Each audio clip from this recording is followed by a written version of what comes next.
안녕하세요. 포주 환율연구소입니다.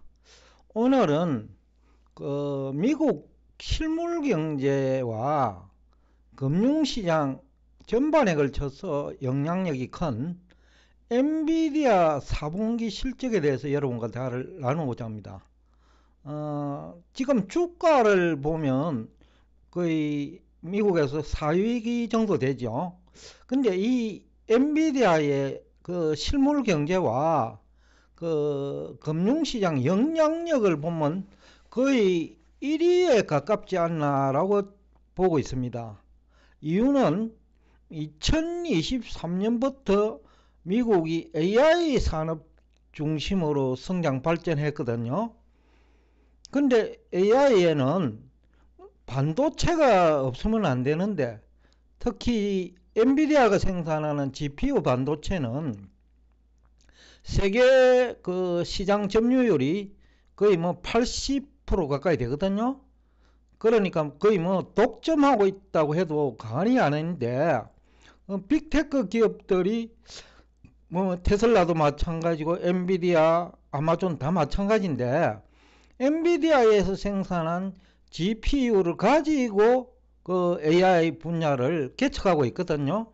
챗 GPT도 결국은 엔비디아에서 생산한 GPU를 가지고 개발했어요. 그런데 이게 그 로봇 분야, 자율주행 분야, 데이터 분야, 지난번 세미나에서도 제가 얘기를 했는데, 엔비디아 주가가 400불 할 때 어떤 기자분이 지금 이 가격대에서도 사도 되느냐라고 하길래 제가 그렇다고 했습니다. 그때 근거 자료를 제시한 것이 데이터 분야인데, 4분기 실적을 보니까 데이터 분야가 급성장하고 있어요. 근데 아직도 그 몇 개 기업, 아마존이라든지 마이크로소프트라든지 그 큰 대기업 빅테크 쪽에서 엔비디아 그 반도체를 사가는 그런 정도더라고요. 근데 아직까지 이 확산 분야가 너무 광범위하기 때문에 제조업, 서비스업, 심지어는 금융업, 심지어는 언어까지 워낙 엔비디아가 커버할 수 있는 범위가 넓기 때문에 그 미국 경제 성장을 사실상 주도하고 있는 것이 엔비디아 주식이라고 하더라도 과언이 아니다라는 거죠. 그리고 엔비디아 주가도 많이 올랐지만은 지난 1년간 엔비디아가 생산하는 반도체 덕택에 AMD라든지 또 아니면 아마존이라든지 마이크로소프트도 주가가 큰 폭 상승하고, 또 주가가 상승하니까 미국 실물 경제가 투자자들을 중심으로 소비 활동을 활발하게 할 수 있고요. 그러니까 엔비디아가 지난 2023년 1월 이후 약 1년에 걸쳐서 미국 실물 경제와 그 다음에 금융시장을 견인했다고 해도 과언이 아니다라는 표현을 한 거예요. 그래서 4분기 매출액을 봤는데 221억 불인데 이게 얼마인지를 보면 그 2023년 초니까 2022년 4분기죠. 2022년 4분기 대비 매출액이 무려 265% 증가했어요. 더 재미있는 것은 총이익은 769%, 약 770% 급증했어요. 세미나 시간에도 제가 얘기를 했는데, 손익분기점 매출액이라 하는 게 있기 때문에 그 손익분기점 매출액을 넘었으면 그때부터는 이익 증가 속도가 매출액 증가 속도보다 훨씬 빨라요. 그러니까 엔비디아를 통해서 4분기 실적입니다만은 매출액은 그저 2.5배 정도 증가했는데 총이익은 거의 7배 반 정도 증가한 거예요. 그러니까 이게 여러분들이 이제 분석할 때 중요한데, 손익분기점 매출액이 얼마인지 그것도 여러분들이 아는 게 중요해요. 일반적으로 그런 얘기를 하는 애널리스트는 제가 별로 보지 못했는데, 일단 엔비디아를 놓고 보면 손익분기점 매출액을 넘어서니까 그 이후부터는 매출액 증가 속도보다는 총이익 증가 속도가 빠른 거예요. 이게 왜 중요하느냐 하면요, 적정 주가 산출하는 거하고 관계가 있거든요. 그런데 미국 경제가 나쁘다고 보면 그 매출액이 증가율이 낮다고 보는 거거든요. 2023년도에 애널리스트는 물론 경제 전문가들이 다 미국 경제가 침체할 거라고 봤거든요. 10월까지. 그러니까 이제 그 애널리스트들이 산출하는 PR이 너무 고평가되는 거예요. 실제는 오픈을 하면 뭐 18배 나올 거를 24배 나온다고 얘기할 수 있는 거예요. 애널리스트들이. 왜냐하면 유튜브 공간에서 전문가로 활동하시는 그 분들이 그 제시하는 PER, 그 주가 수익률이라고 하죠. 그것은 향후 1년간을 그 전문가들이 예상하는 거예요. 그런데 지난해는 모두 다 부정적으로 봤기 때문에 미국 경제를, 그리고 매출액 증가율도 낮고, 그 다음에 영업이익은 더 작지요. 그런데 포유환율 연구소대로 지난해 미국 경제를 긍정적으로 보면 매출액 증가율은 뭐 전문가 예상보다 높지만은 이익 증가율은 훨씬 더 높은 거예요. 그게 엔비디아가 포유환율 연구소 여태까지 분석을 뒷받침하고 있는 거예요. 특히 이제 데이터 분야인데, 이 데이터가 뭐 여러분들이 뭐 일부에는 통계 정도를 데이터라고 하는 사람도 있을 거예요. 그렇지만 그 전문가들 사이에서 그 사용되는 데이터라는 용어는 분석 내용까지 다 포함해요. 예를 들면 포유환율 연구소는 지난해 미국 경제를 아주 긍정적으로 봤어요. 그러니까 미국 증시도 긍정적으로 봤어요. 그러면 포유환율 연구소가 생산한 데이터와 국내 95% 전문가들이 생산한 데이터, 즉 미국 경제 부정적으로 보니 자동적으로 미국 증시도 부정적으로 보고 PER, 주가 수익률도 높게 나오는 거예요. 근데 포유환율 연구소가 산출하면 18배밖에 안 나오는 거를 미국 경제를 부정적으로 보는 전문가가 PER을 산출하면 막 24배, 30배 나오는 거예요. 그래서 제가 세미나 때 그 미국 그 S&P 500의 주가 수익률은 실제보다 고평가되어 있을 확률이 크다. 왜냐하면 대부분의 애널리스트 경제 전문가들이 미국 경제를 부정적으로 봤기 때문에 매출액 증가율도 뭐 부정적으로 보고 영업실적은 더 부정적으로 보거든요. 그래서 주가 지수 거품 논쟁이 생기는 거예요. 그렇지만 포유환율 연구소대로 미국 경제를 긍정적으로 보고 영업실적은 더욱더 긍정적일 수밖에 없기 때문에 미국 그 S&P 500도 상당히 예상보다는 그 PR이 높게 나와 있다. 그건 실제보다는 주가를 거품이라고 단정하는 사람이 많다라는 거예요. 사실은 아닌데. 그래서 엔비디아 주가가 계속 오르는 거예요. 그래서 지금 뭐 들어가는 거는 뭐 하지만은 가지고 있는 사람이라면 그 지난 세미나 시간에 누가 물었어요. 아니면 디프리 할 때 물었는지 모르겠는데 지금 가지고 있어도 되느냐고. 가지고 있는 거는 된다. 신규로 들어가는 거는 조금 조정 받으면 뭐 들어가는 것도 괜찮지만은 가지고 있는 분은 굳이 팔 필요가 없다. 뭐 지난해 연초 대비 600% 이상 상승을 했지만은 그럼에도 불구하고 뭐 가지고 있더라도 뭐 800불 정도 돌파는 가능하리라고 보거든요.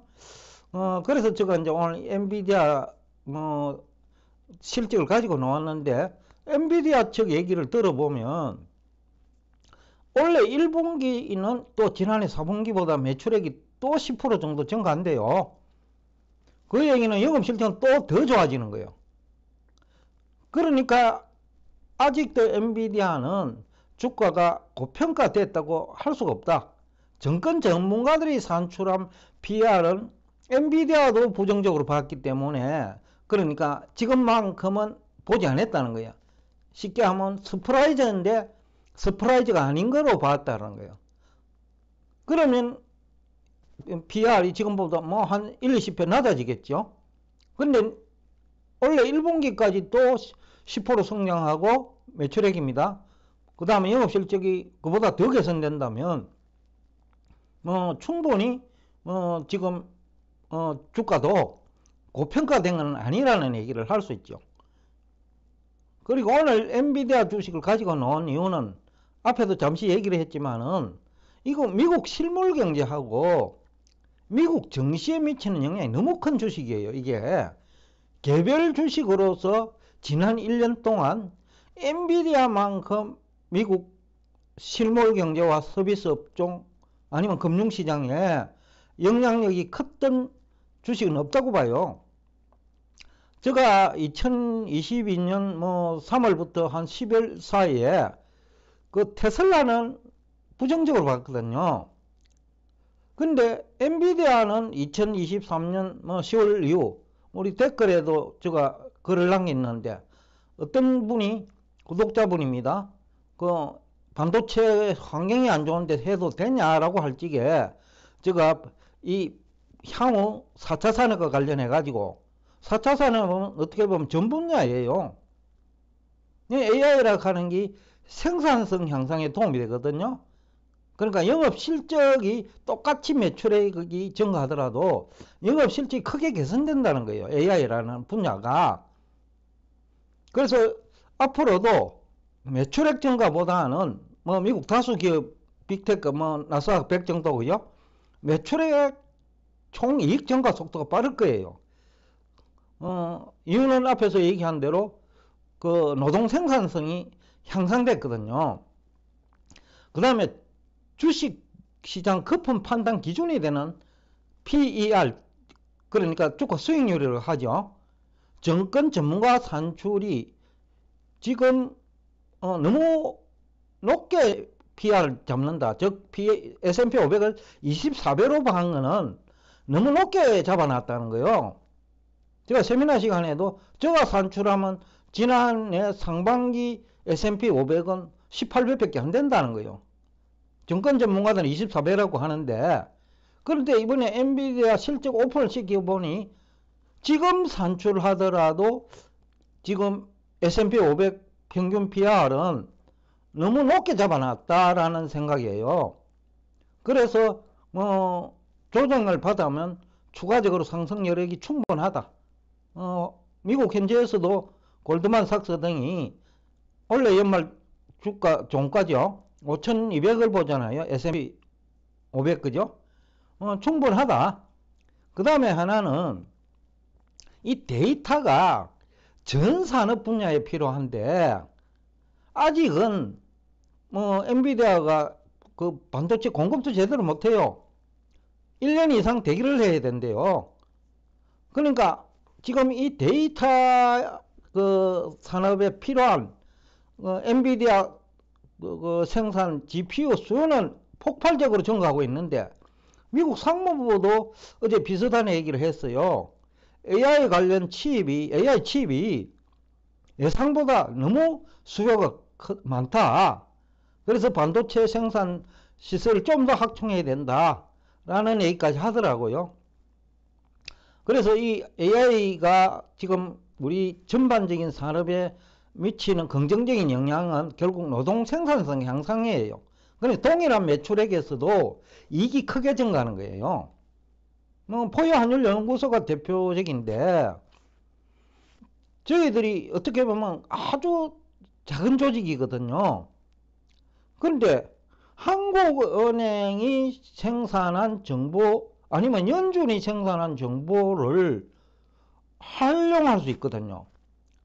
그러니까 우리나라 한국은행이 약 1만 명의 직원을 가지고 있는데 그 1만 명이 일한 결과물을 포유환율연구소가 이용 가능한 거예요. 과거 같으면 이건 있을 수 없는 얘기예요. 포유환율연구소도 최소한 몇백 명을 데리고 있어야 한국은행에서 생산하는 정보를 이용을 할 수가 있어요. 그 정도의 정보 생산이 가능하다는 거예요. 근데 인터넷 시대가 되고 AI 시대가 되면 포유환율연구소 저 혼자서라도 한국은행 조직이 생산한 정보를 모두 다 이용할 수 있고, 또 그것을 융합할 능력 측면에서는 한국은행 조직보다 더 앞설 수 있어요. 실제로 지난 1년간 국내 유명한 경제연구소, 한국은행, 미국의 유명한 경제연구소보다도 미국 경제 성장률 그 분석에 포유환율연구소가 앞서 있다는 것을 증명을 했거든요. 그러니까 그 많은 정보를 모두 다 이용 가능하기 때문에 AI 시대에 또 아니면 인터넷 시대에 정보는 그 생산 능력보다도 가공하고 분석할 능력이 더 부가가치가 크다라는 거예요. 실제로 여러분들이 경험했을 거예요. 지난해 초 특히 실리콘밸리 은행 파산 할 그 무렵에 다 미국 경제를 부정적으로 봤잖아요.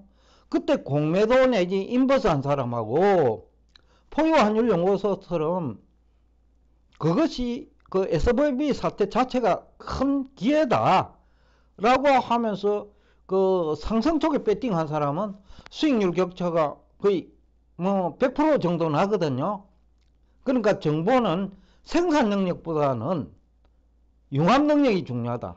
그러니까 정보를 생산하는 조직의 크기, 예를 들어서 한국은행, KDI, 삼성경제연구소, 아니면 미국의 유명한 경제연구소, 아니면 투자은행이 가지고 있는 연구소보다도 포유환율연구소 조직은 아주 미미하지만은 융합 능력은 앞서 있다는 거예요.